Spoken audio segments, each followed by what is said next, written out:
Thank you, Mr. President. Ladies and gentlemen, Israel has extended its hand in peace from the moment it was established 63 years ago. On behalf of Israel and the Jewish people, I extend that hand again today. I extend it to the people of Egypt and Jordan with renewed friendship for neighbors with whom we have made peace.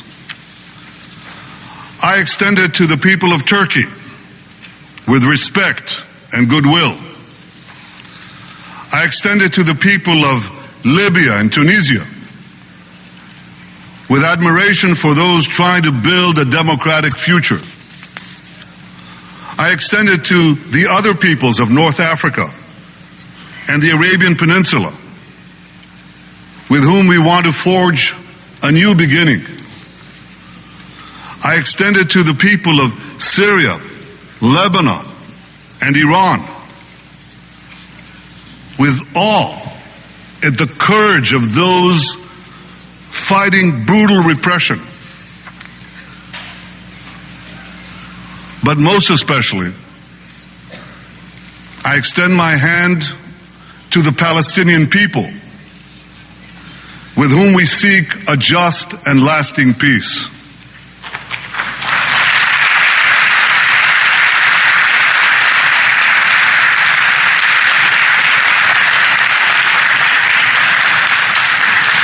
Ladies and gentlemen, in Israel, our hope for peace never wanes.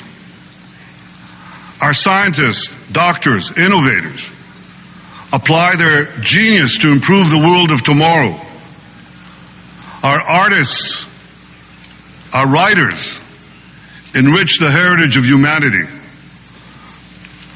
Now, I know that this is not exactly the image of Israel that is often portrayed in this hall. After all, it was here in 1975 that the age-old yearning of my people to restore our national life in our ancient biblical homeland, it was then that this was branded shamefully as racism. And it was here in 1980, right here, that the historic peace agreement between Israel and Egypt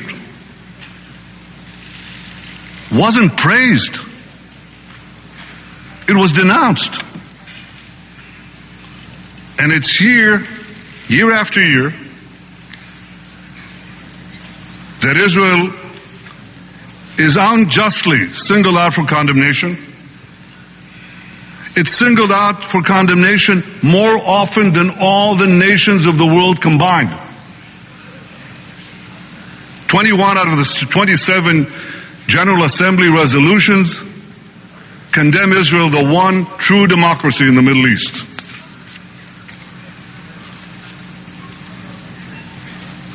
Well, this is an unfortunate part of the UN institution. It's the theater of the absurd.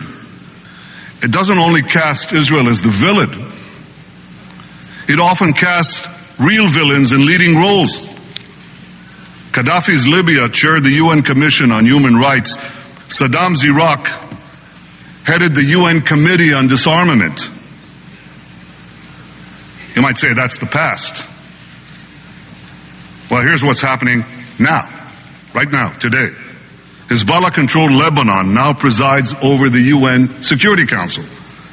This means, in effect, that a terror organization presides over the body entrusted with guaranteeing the world's security. You couldn't make this thing up. So here in the UN, automatic majorities can decide anything. They can decide that the sun sets in the west or rises in the west. I think the first has already been preordained.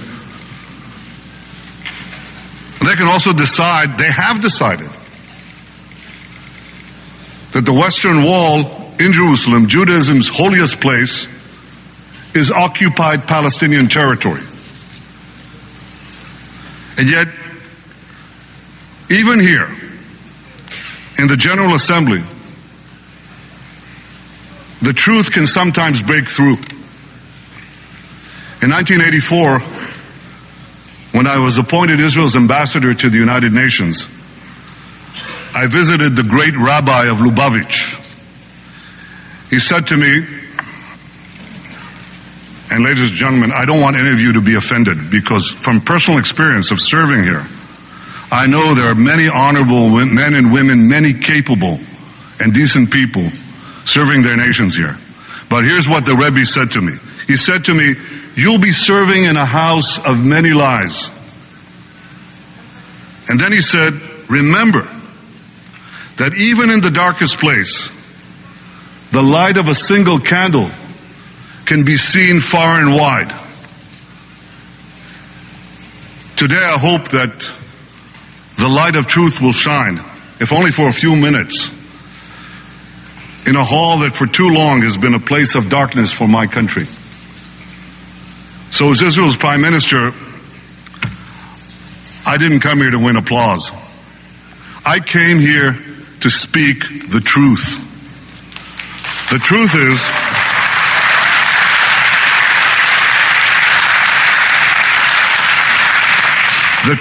that Israel wants peace. The truth is that I want peace. The truth is that in the Middle East, at all times, but especially during these turbulent days, peace must be anchored in security. The truth is that we cannot achieve peace through UN resolutions, but only through direct negotiations between the parties.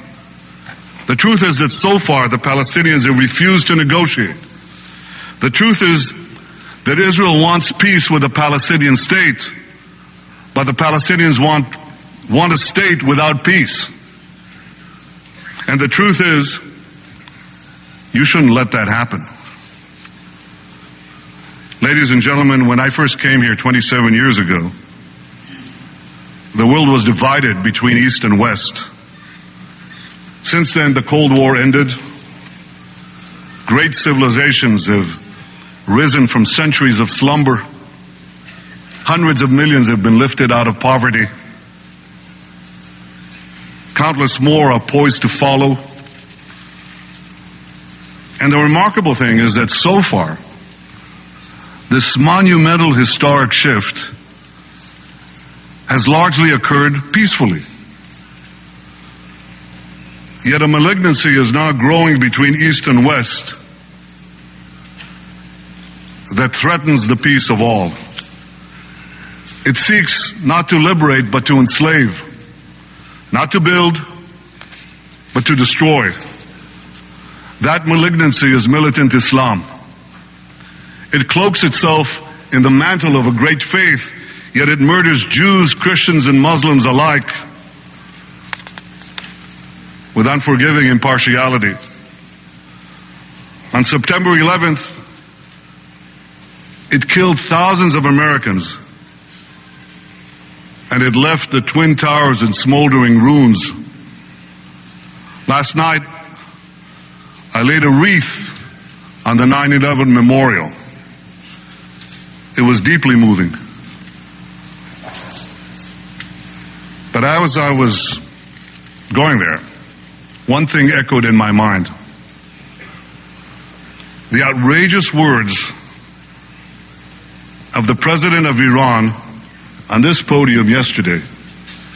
He implied that 9/11 was an American conspiracy.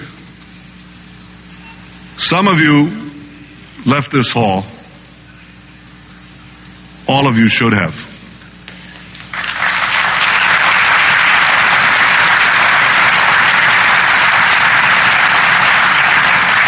Since 9/11, militant Islam has slaughtered countless other innocents in London and Madrid, in Baghdad and Mumbai, in Tel Aviv and Jerusalem, in every part of Israel. I believe that the greatest danger facing our world is that this fanaticism will arm itself with nuclear weapons. And this is precisely what Iran is trying to do. Can you imagine that man who ranted here yesterday? Can you imagine him armed with nuclear weapons? The international community must stop Iran before it's too late. If Iran is not stopped, we will all face the specter of nuclear terrorism. And the Arab Spring could soon become an Iranian winter. That would be a tragedy. Millions of Arabs have taken to the streets to replace tyranny with liberty. And no one would benefit more than Israel if those committed to freedom and peace would prevail. This is my fervent hope. But as the Prime Minister of Israel, I cannot risk the future of the Jewish state on wishful thinking. Leaders must see reality as it is, not as it ought to be. We must do our best to shape the future, but we cannot wish away the dangers of the present. And the world around Israel is definitely becoming more dangerous. Militant Islam has already taken over Lebanon and Gaza. It's determined to tear apart the peace treaties between Israel and Egypt and between Israel and Jordan. It's poisoned many Arab minds against Jews in Israel, against America and the West. It opposes not the policies of Israel, but the existence of Israel. Now, some argue that the spread of militant Islam, especially in these turbulent times, if you want to slow it down, they argue, Israel must hurry to make concessions, to make territorial compromises. And this theory sounds simple. Basically, it goes like this: leave the territory and peace will be advanced. The moderates will be strengthened, the radicals will be kept at bay, and don't worry about the pesky details of how Israel will actually defend itself. International troops will do the job. These people say to me constantly, just make a sweeping offer and everything will work out. You know, there's only one problem with that theory. We've tried it, and it hasn't worked. In 2000, Israel made a sweeping peace offer that met virtually all of the Palestinian demands. Arafat rejected it. The Palestinians then launched a terror attack that claimed 1,000 Israeli lives. Prime Minister Olmert afterwards made an even more sweeping offer in 2008. President Abbas didn't even respond to it. But Israel did more than just make sweeping offers. We actually left territory. We withdrew from Lebanon in 2000 and from every square inch of Gaza in 2005.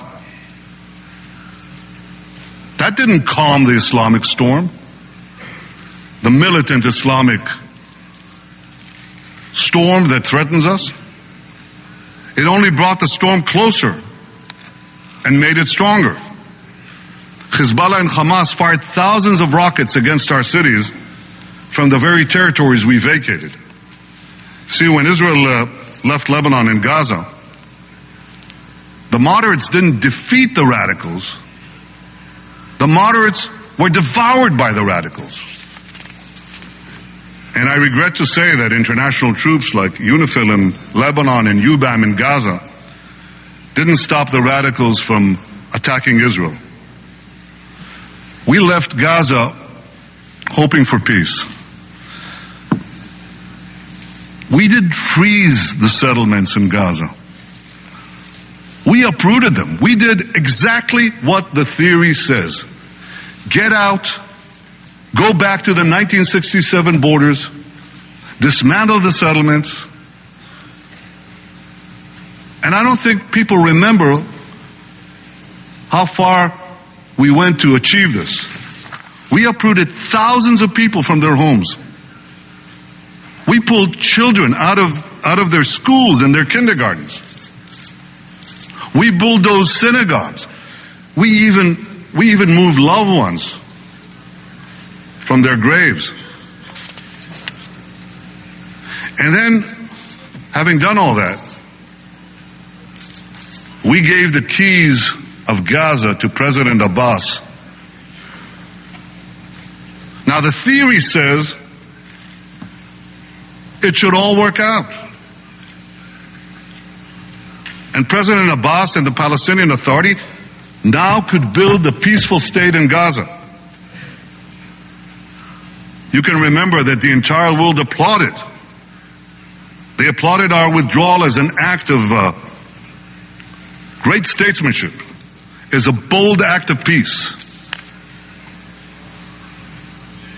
But ladies and gentlemen, we didn't get peace.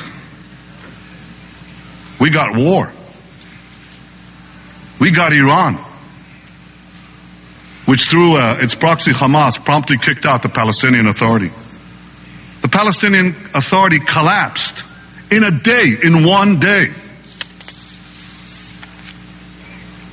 President Abbas just said on this podium that the Palestinians are armed only with their hopes and dreams.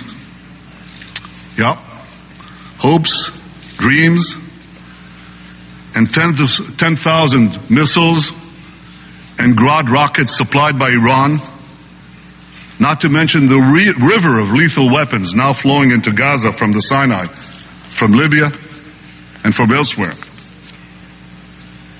Thousands of missiles have already rained down on our cities. So, you might understand that given all this, Israelis rightly ask, what's to prevent this from happening again in the West Bank?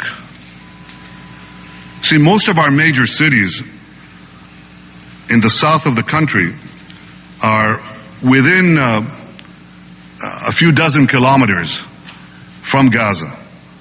But in the center of the country, opposite the West Bank, our cities are a few hundred meters or at most a few kilometers away from the edge of the West Bank. So I want to ask you, would any of you bring danger so close to your cities, to your families? Would you act so recklessly with the lives of your citizens? Israel is prepared to have a Palestinian state in the West Bank, but we're not prepared to have another Gaza there. And that's why we need to have real security arrangements, which the Palestinians simply refuse to negotiate with us. Israelis remember the bitter lessons of Gaza. Many of Israel's critics ignore them. They irresponsibly advise Israel to go down this same perilous path again. You read what these people say and it's as if nothing happened.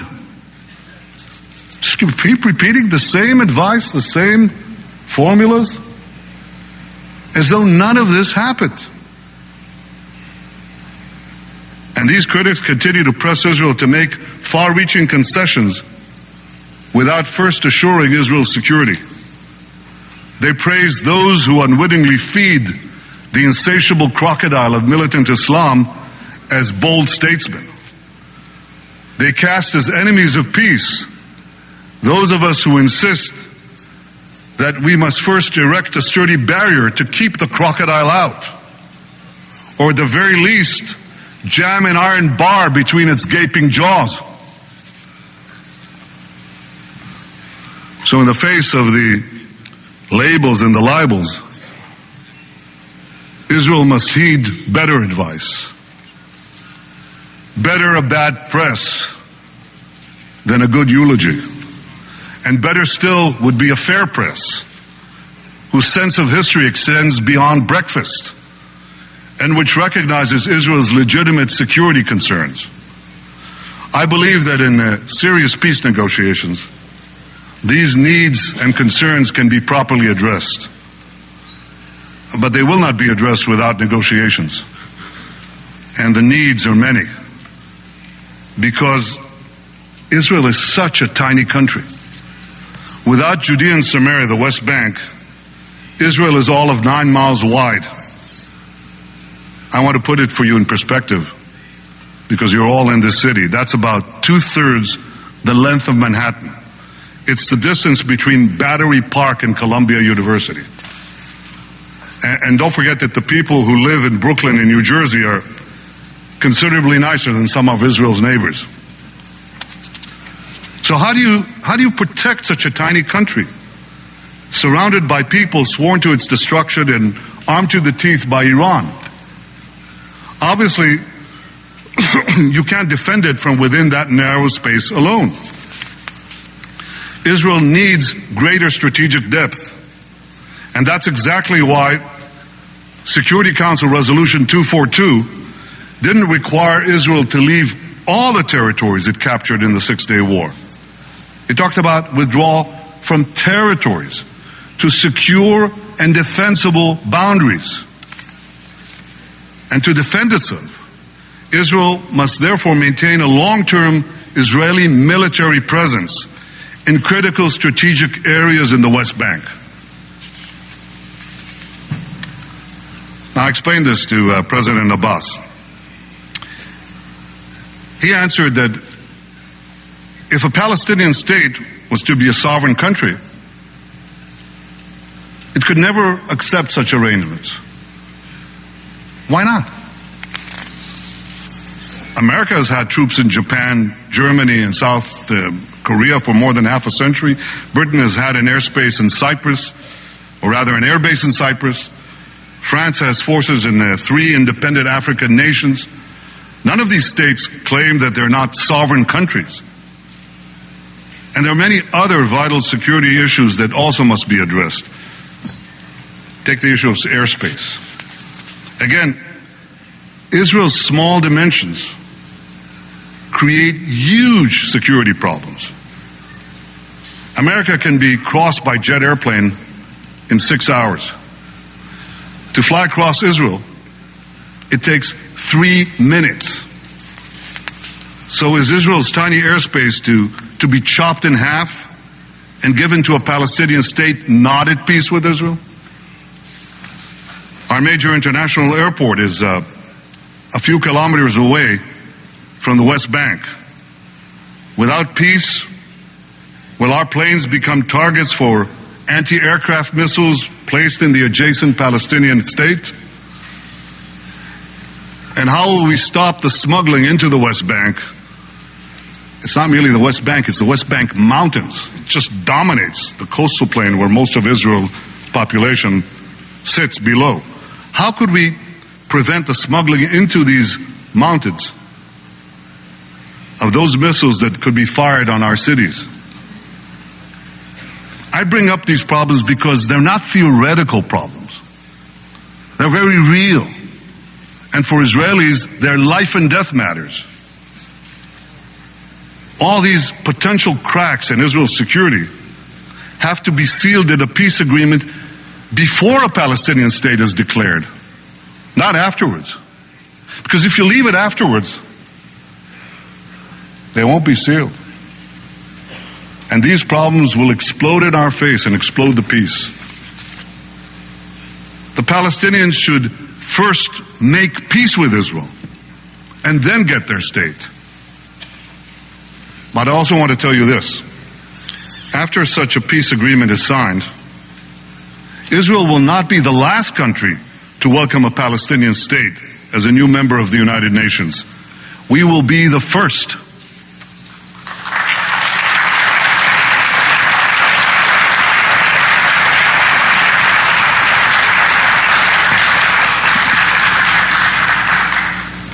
And there's one more thing. Hamas has been violating international law by holding our soldier Gilad Shalit captive for 5 years. They haven't given even one Red Cross visit. He's held in a dungeon in darkness against all international norms. Gilad Shalit is the son of Aviva and Noam Shalit. He is the grandson of Tzvi Shalit, who escaped the Holocaust by coming to in the 1930s as a boy to the land of Israel. Gilad Shalit is the son of every Israeli family. Every nation represented here should demand his immediate release. If you want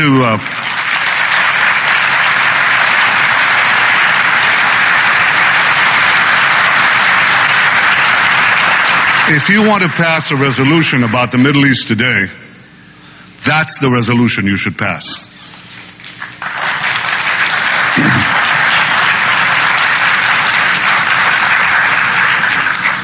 Ladies and gentlemen, last year in Israel,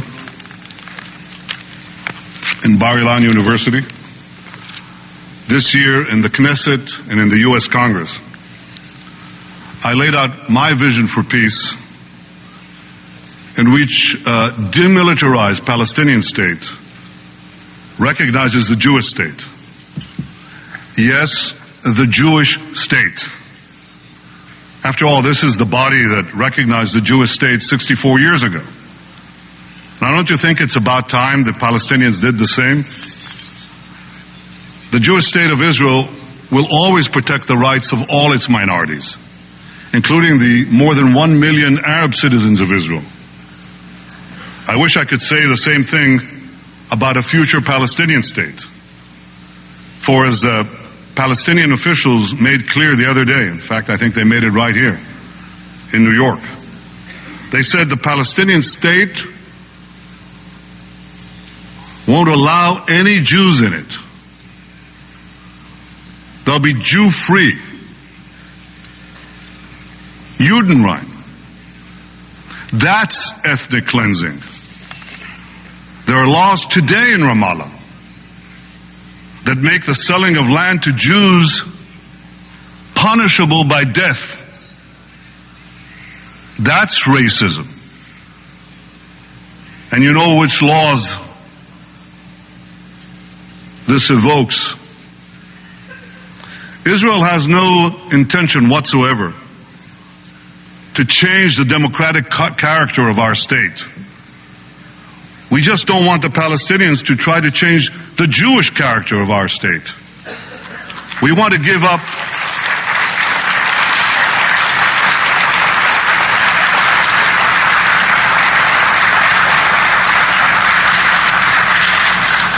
We want them to give up the fantasy of flooding Israel with millions of Palestinians.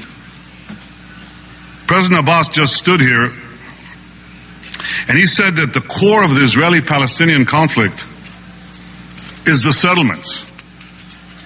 Well, that's odd. Our conflict has been was raging for nearly half a century before there was a single Israeli settlement in the West Bank. So if what President Abbas is saying was true, then I guess that the settlements he's talking about are Tel Aviv, Haifa, Jaffa, Beersheba.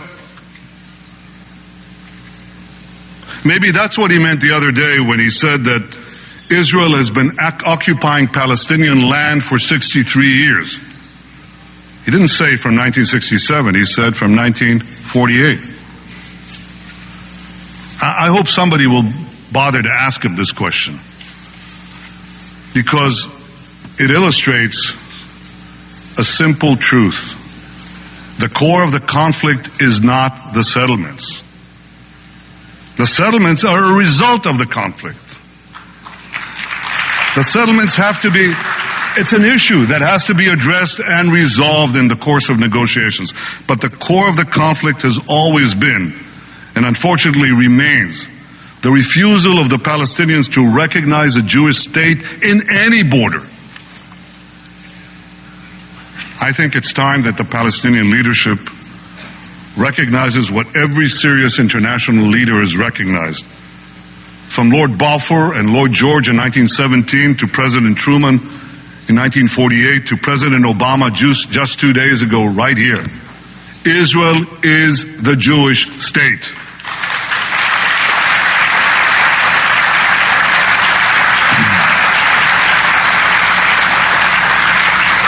President Abbas, stop walking around this issue.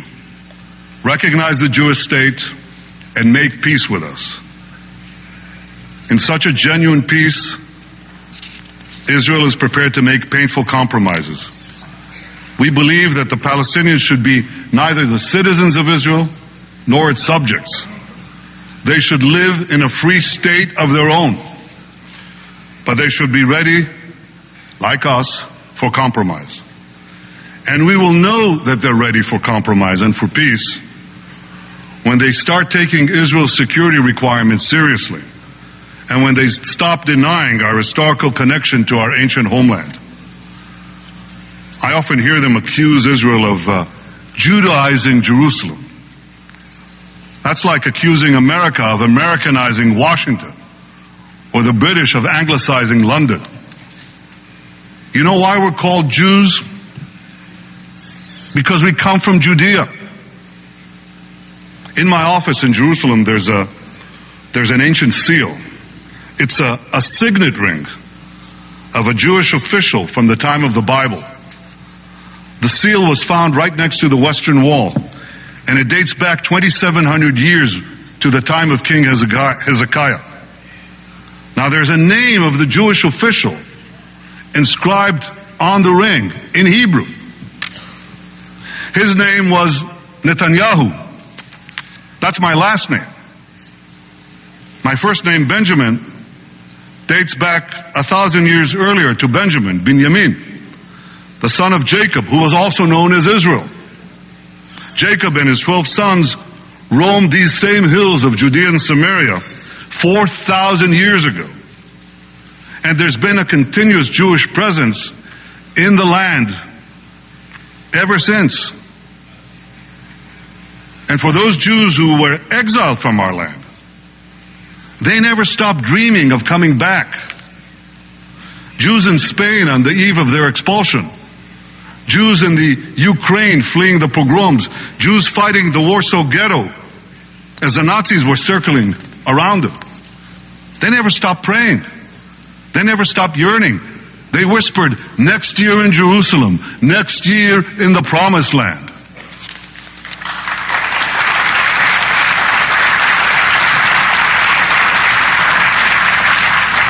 As the Prime Minister of Israel, I speak for 100 generations of Jews who were dispersed throughout the lands, who suffered every evil under the sun, but who never gave up hope of restoring their national life in the one and only Jewish state.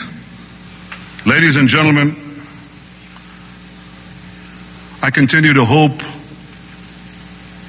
that President Abbas will be my partner in peace. I've worked hard to advance that peace. The day I came into office, I called for direct negotiations without preconditions. President Abbas didn't respond. I outlined a vision of peace of two states for two peoples. He still didn't respond. I removed hundreds of roadblocks and checkpoints to ease freedom of movement in the Palestinian areas. This facilitated a fantastic growth in the Palestinian economy. But again, no response. I took the unprecedented step of freezing new buildings in the settlements for 10 months. No prime minister did that before, ever. Once again, you applaud, but there was no response. No response. In the last few weeks, American officials have put forward ideas to restart peace talks. There were things in those ideas about borders that I didn't like. There were things there about the Jewish state that I'm sure the Palestinians didn't like. But with all my reservations, I was willing to move forward on these American ideas. President Abbas, why don't you join me? We have to stop negotiating about the negotiations. Let's just get on with it. Let's negotiate peace.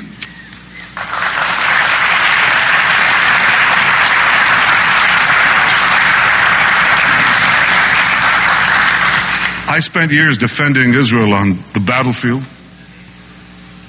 I've spent decades defending Israel in the court of public opinion. President Abbas, you've dedicated your life to advancing the Palestinian cause. Must this conflict continue for generations? Or will we enable our children and our grandchildren to speak in years ahead of how we found a way to end it? That's what we should aim for. And that's what I believe we can achieve.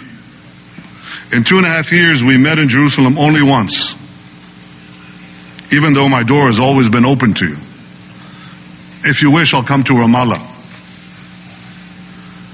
Actually, I have a better suggestion. We've both just flown thousands of miles to New York. Now we're in the same city.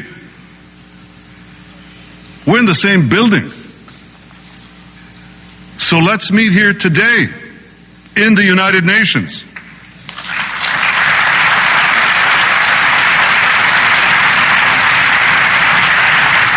Who's there to stop us? What is there to stop us? If we genuinely want peace, what is there to stop us from meeting today and beginning peace negotiations? And I suggest we talk openly and honestly. Let's listen to one another. Let's do as we say in the Middle East, let's talk dugri. That means straightforward. I'll tell you my needs and concerns. You'll tell me yours. And with God's help, we'll find the common ground of peace.